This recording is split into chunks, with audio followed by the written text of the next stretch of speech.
I'm Kurt Kelly, and this is another episode of Nurturing Wellbeing with Kurt Kelly. Today we're going to show you part one of a two-part series with Representative Spencer Roach. I hope you enjoy. I'm just pleased to have Representative Spencer Roach from District 79. Spencer's been here. This is your second term that you have been here with us in the Florida House, and has already distinguished himself as one of the leaders in our arena, understanding child welfare. We appreciate you being here. Tell us a little bit. Let's start with being a member of the Florida House. Why did you decide to do this, and what sort of drives you, and what's some of your important legislation? Yeah, thanks, Kurt. Great to be here with you. So just thinking about the evolution, and now, as you mentioned, I'm in my third session, second term, and the difference in being a freshman member to a sophomore now, it's just exponential. But Exactly. Thinking back to when I ran and why I ran, look, I'm a retired military officer. My entire life has been really devoted to public service, and I saw this as a different way of serving. And I had some interests that I wanted to pursue in the legislature, some legislative changes I wanted to work on.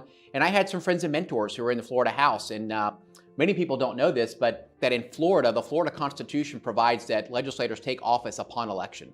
So once those results are certified, you go literally overnight from being a candidate, knocking on doors, hoping that someone will open the door, take your phone calls. You're campaigning in July and August. You're just a sweaty ball on someone's doorstep.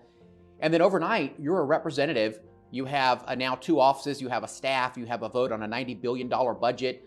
I was taller. My hair looked better. I was funnier. I was smarter. I had a lot more friends. And that evolution, if you're not well grounded, can certainly go to your head. But the first time that I walked into the House chamber, our class, there were 27 members of our new class coming in 2018, and Speaker Jose Oliva at the time brought us into the chamber. And I think it's fair to say Speaker Oliva is a man of few words, almost extreme brevity. And he gave us probably a 3-minute speech that day that I will never forget. And he said, representatives, I'd like you to come and take your seats. Walk into the chamber, and this hush sort of falls over the chamber. It's just this feeling of reverence. You worked so hard to get here, and now you're here, and there's a nice, expensive leather chair and a nameplate that says Representative Roach on it. And he asked us to sit down, and he said, welcome to the Florida House. I'd like for you to look at the panel before you, at the red button and the green button that you will push when you vote. And you should never forget that every time you push one of those buttons, you're affecting the lives of 21 million Floridians. Fellow citizens, grandparents, children, families. And if it ever becomes easy for you to push one of those buttons, then it's time for you to go home. And I have never forgotten that, and every time that I sit in that chair and I have to push one of those 2 buttons, I'm always cognizant of the fact that I'm affecting real Florida families with the choices that we make here. So that's just a little bit about the experience, but it's every day is an honor to serve, and there's not a single time that I walk into that chamber and I don't feel that same sense of reverence. People forget, you're making major decisions for the lives of 21 million, $90 billion budget. I think ours was 78, 79 back then. We went through a major recession. Tough decisions on life. And it's an awesome responsibility. You don't take it flippantly at all, and I appreciate. And by the way, just watching you, I watch a little bit on the floor. Whenever I get on the floor, it gets tough to watch all day long. I watch a little bit. I watch you in committees, and in committees, you're always engaged. You realize that, right? I do now. You're zeroed in. You're in on it. You always have excellent questions that are sort of penetrating to the heart of why should we bring this legislation. I can almost hear you say, convince me why. Well, a lot of people say that's great legislation and all that stuff. Convince me why I should put this into statute. And I appreciate that. I think that's a great challenge. It's true to your conservative values that we shouldn't be always looking to have more legislation. But let's talk about legislation. Because let's do it. You passed, in your first year, you passed 2 important pieces of legislation around the child welfare arena. Let's talk about that. I've had an extensive history of volunteering in child welfare. I started out as a Big Brothers Big Sisters volunteer probably 10 or 12 years ago. I did that for 2 or 3 years when I lived here in Lee County. And then I sort of, in law school, I actually taught a financial literacy class to kids that were aging out of the foster care system. They were really ripe for predatory lenders. That was interesting, and I thought a worthwhile project. And then when I got back here to Lee County, I got my certification as a volunteer guardian ad litem, and I've been doing that now for probably a little over 4, almost 5 years. I've had 5 children that I've been, the guardian ad litem motto is we're the voice of the child, so I've been the voice of the child for 5 different children in that process. And then as I got to work in the legislature, I wanted to take it to the next level, and I got my foster care license about 1.5 years ago, and I've had 7 placements in the last year since I got licensed, and wanted to try to fix what I saw as some of the structural challenges in Florida's foster care system. So we have about, last time I looked at the numbers, about 24,000 children in the state of Florida in some type of dependency related process. Generally, just as a guardian ad litem, I was frustrated with the length of time that these cases were dragging on. I mean, it's not uncommon at all to see a case go 4, 6, even 9 years where a child is lingering in the foster care system and getting bounced around from home to home to home. And I had a constituent, a family that I still know well, that have adopted a child. And at the time, this child was 4 years old, this boy, and he spent his first 30 days in placement in a different home every night. And you can imagine what that would do to a 4-year-old, the trauma of having to move to a new house every single night for 30 days in the system. That's just crazy. And we wanted to look at something that could put some kind of a timeline on the amount of time a child could linger in the foster care system before a judge had to do one of 2 things: either reunify that child or order a TPR, a termination of parental rights hearing.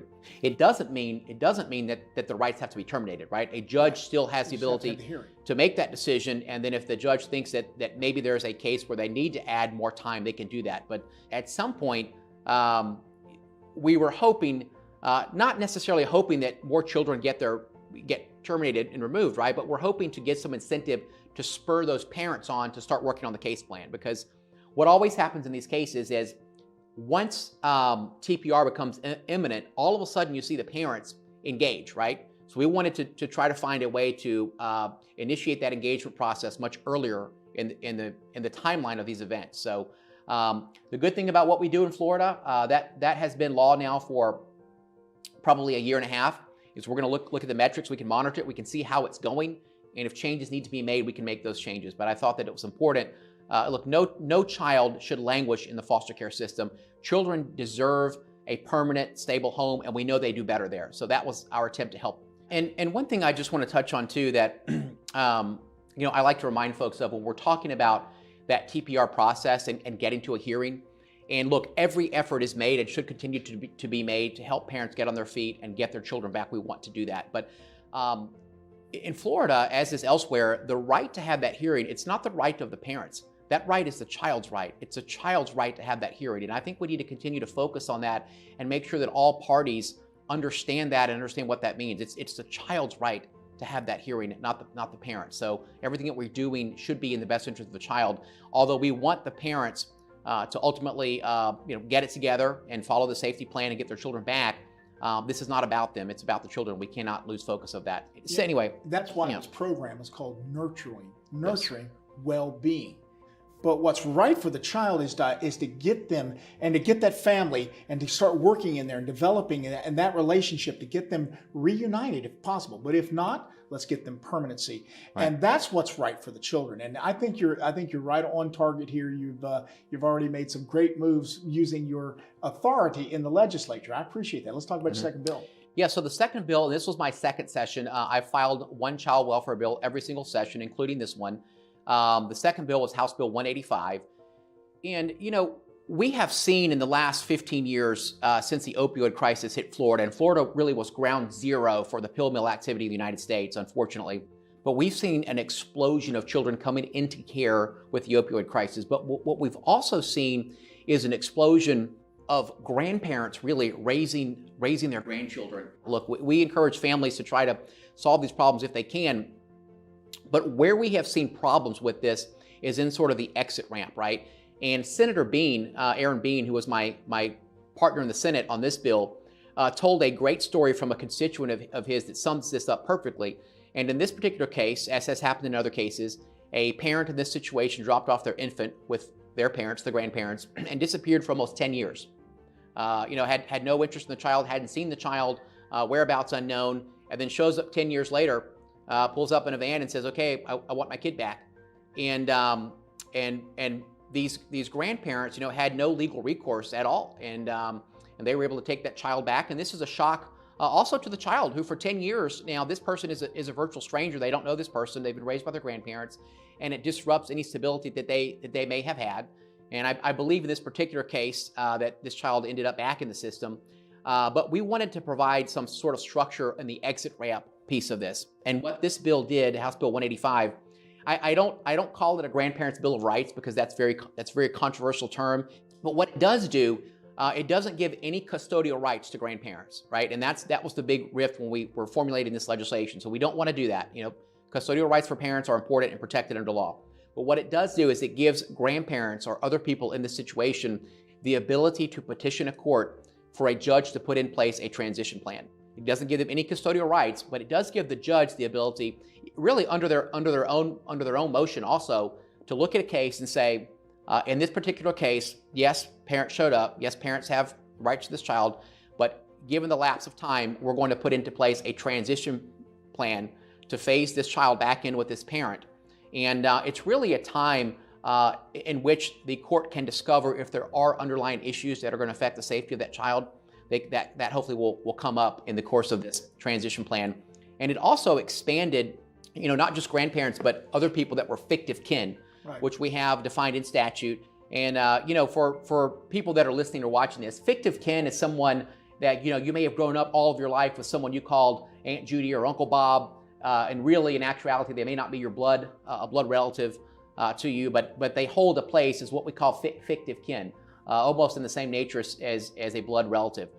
We've also allowed fictive kin to make these types of petitions too, not just legal blood-related grandparents. So that bill did pass. We had a big fight with the family law section of the Florida Bar on this bill, and I'm going to give a shout out again to Senator Aaron Bean, who just was a rock throughout this process.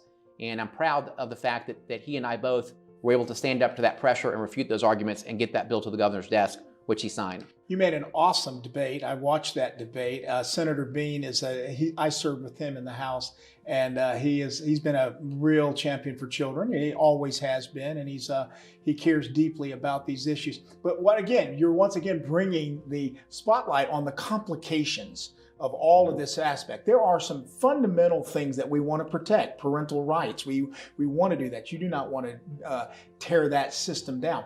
But when that's being abused and the child's life is waning here, then the state has an obligation to say that we want to make sure that we're doing the right things with that. Our system of care in Florida has been one that has been sort of advocates for that, and we welcome that kind of good legislation.